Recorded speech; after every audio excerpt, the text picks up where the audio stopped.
This video is sponsored by CuriosityStream. Sign up today and you'll also get access to Nebula, a new video platform run by and for creators.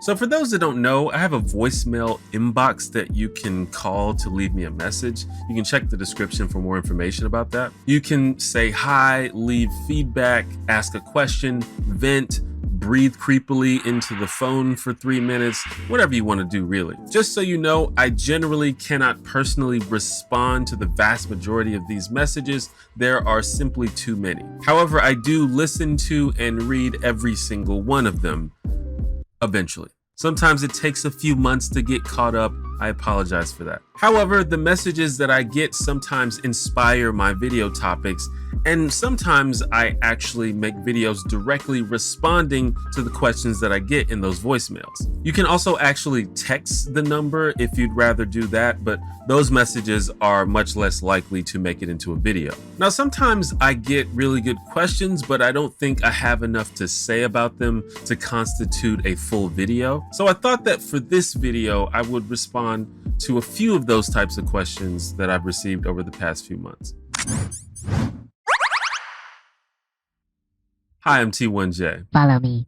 As always, this video, like all of my videos, would not be possible without my members and patrons, including people like SKim666, David Snowden, Arevelos, and Ibrahim. If you'd like to support the channel, you can become a homie yourself by clicking the join button below the video or by checking out my page on Patreon.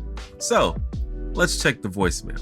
Hello, I'm an aspiring filmmaker, and I wanted to get your opinion on what you think is more important in filmmaking, diversity or inclusion.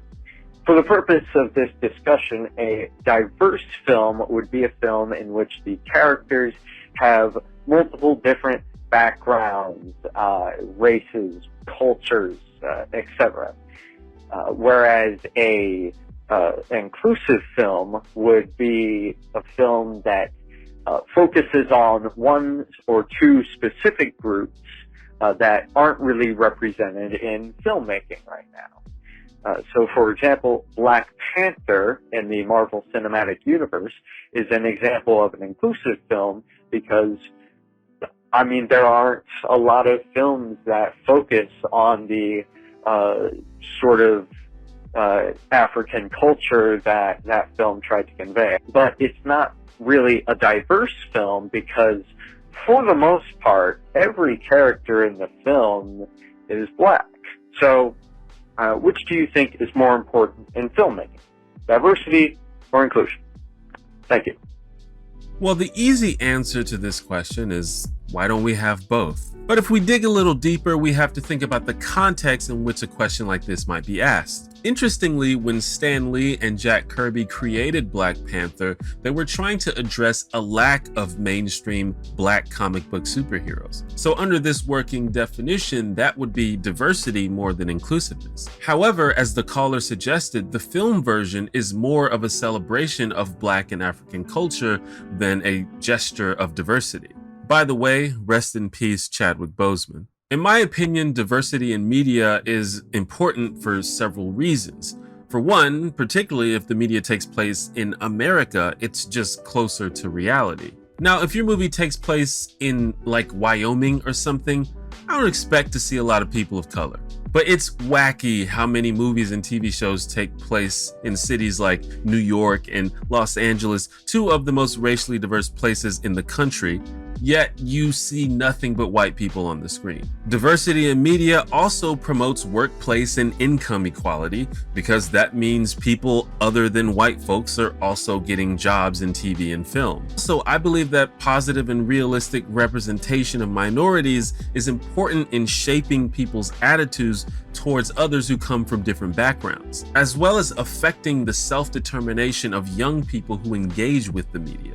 Now, we've definitely come a long way in terms of representation in media, but we still deal with a lot of the same problems. Whitewashed casts and crews, tokenism, and minorities being depicted negatively and stereotypically, white people playing people of color when other talented actors are available. Because a lot of these things are still so pervasive, sometimes you just have to make a strong counter argument. It's like Black Lives Matter or Pride Parade. If we lived in a society that didn't disparage Black and LGBTQ people, those things would probably not be necessary. They mostly exist as a loud pushback to the constant belittling of those groups. Likewise, if the film industry was fair, realistic, and respectful to these groups, there probably would be no reason to make a whole movie just to celebrate Black folks. Because Black folks would already be celebrated throughout the history of film, because Black folks are just as much a part of the story of humanity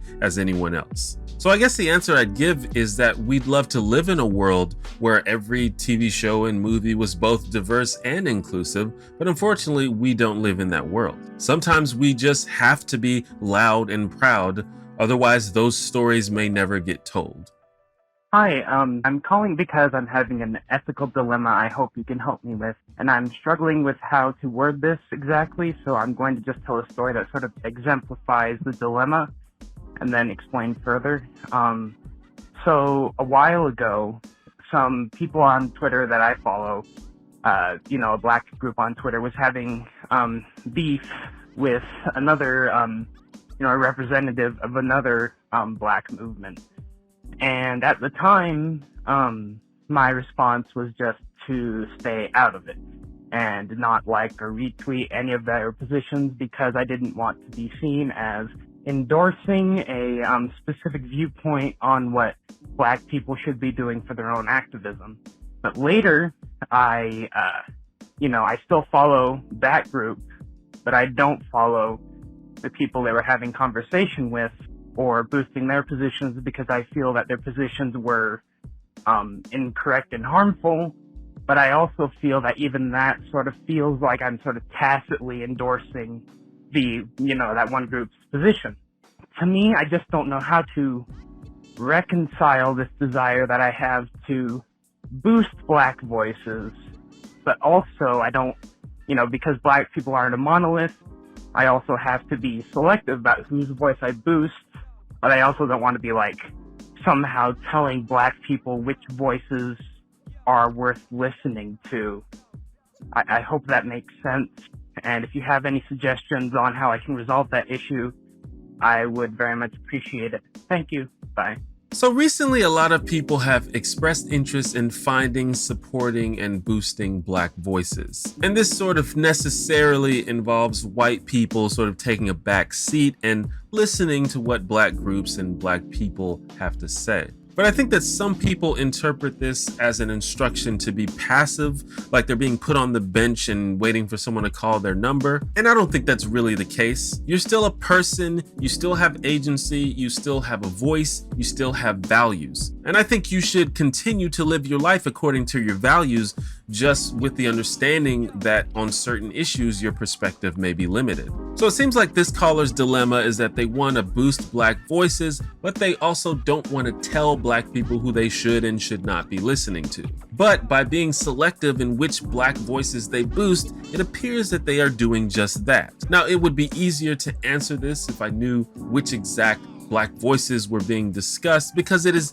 definitely the case that sometimes Black people say ignorant and harmful shit. And sometimes it's quite obvious that's what's happening. And in those cases, I wouldn't expect white people or any people to boost those voices if they didn't want to. But as the caller said, Black people are not a monolith. Different people feel differently depending on the issue, and you may disagree with their takes. I've often signal boosted other creators, including other Black creators, but it should be known, if it's not already clear, that me sharing another person's work does not automatically imply that I fully agree with everything they say. In fact, there are times where I totally disagree with their takes, but I might find their contribution interesting or worth discussing nonetheless. I also might acknowledge that I'm not the expert on everything, and I might be able to learn something by hearing another point of view. So really what you're gonna have to decide is, what do you care more about? Boosting Black voices or boosting a narrative that you personally agree with? Some arguments are just plain hateful and toxic, and I'm not suggesting that anyone entertain that. However, you cannot engage any group, much less Black folks, without experiencing many different, often competing ideas. So if you don't want to tell Black people who to listen to, then just don't. Boost a diverse set of Black voices. Let people listen to the debate and the discussion and come to their own conclusions. And if you do decide that you'd rather only boost ideas that you already agree with, I guess that's your prerogative. But just understand that this would probably make you guilty of the very thing you're trying to avoid. Hi, T1J. So I wanted to ask you a question. Okay, so I'm from Brazil, and I have always been considered like white here in my country. My hair is not curly, my skin is light. Yeah, I am white here in my country. But then sometimes I talk to Americans and they define me as a person of color because they say that Latinos are people of color. But I don't really understand that because everyone has told me that I am white, always. Because in my country, there's not this Latino thing. You're either Black or you're white. So I wanted to know, are Latinos actually considered like people of color? And are Latinos considered like a race in the United States? Or are Latinos just considered white? I just wanted to know that. So I hope you answer me. Bye. So I'm not an expert on this at all, but one thing I have definitely learned is that perceptions of race are for sure different depending on what country you're in. But in the United States, we generally consider people of European descent white, and also sometimes Western Asian descent, although that gets murky real quick. And of course, most people of strong European descent have light or fair skin. But even those with darker than average skin, such as many people from Italy or Greece, are also considered white in the United States. But in other countries, this is definitely not always the case. This supports my longtime assertion that race is not an inherent thing, nor is it something that you choose. Your race is pretty much decided for you by your society, but it's still very complicated. Latin American or Hispanic are generally considered terms that describe an ethnicity and not a race. And most countries seem to abide by that, like a Latin American person can be any race. But in the Americas, the idea of race is inexorably tied to the idea of racism. The history of this region involves white Europeans invading, conquering, dominating, and subjugating people who did not look like them, and establishing European standards to ensure their continued superiority. So in America, the closer to European you are, which largely includes how you look, the closer you are to white. In a way, you can define white in America as one who does not experience systemic racism, and everyone else could be considered a person of color. And this would include Latin Americans, which brings this ethnicity term into the race conversation. And as I'm saying this all out loud, I understand that it makes zero sense. Also, if white means European, then Latin Americans who are of Spanish and Portuguese descent should fit the bill, right? Now, someone with more knowledge can give me more insight on this, but my guess is that unfortunately, because of the racism and xenophobia in America, we've come to associate the Spanish and Portuguese languages with brown people because those are the languages that are spoken in Central and South America, even though white Europeans also speak those languages, as opposed to languages like Greek, Polish, Italian, Norwegian. Since those languages aren't super common over here, we just assume that those are the languages of our good white buddies across the pond. Generally, in Central and South America, there is no concept of a Latin race. I know this not just because of the caller, but because my mom and her family are from the nation of Panama. I actually asked my mom about this, and she said that in Panama, you're either white or Black. There is no Latino or Hispanic. Everybody's Hispanic. But Black and darker skinned Latin Americans do receive mistreatment and prejudices similar to those received by non-white people in the United States. But you can only learn so much just by looking at someone, and that's where assumptions and judgments come in. For example, in the United States, we have the concept of white passing. These are people who are not what we would consider white ethnically, but whose skin is light enough that people believe that they are and generally treat them with less prejudice. So a white person of Latin American descent could pass as a white person in the United States. But for example, if you look white, but your name is Paulo Machado, you might still be mistreated or mistrusted once people hear your name, because it becomes clear to us then that you ain't white. At the same time, you might have noticeably darker skin than our friend Paulo, but if it's known that you're of Greek or Italian descent, you may still receive all the benefits of being white. Yeah, America's fucking dumb sometimes, dude. So I guess the answer to the question, are Latinos considered white in America, is not really, but it's messy and stupid and complicated. And it probably depends on where you live and who you talk to. But I would love to hear more perspectives from Latin American people, especially people who have experienced both Latin America and the United States. But I think that is enough for now. And as I said before, if you'd like to leave feedback, ask a question, or just say hi, feel free to leave me a voicemail and I might respond to it in a future video.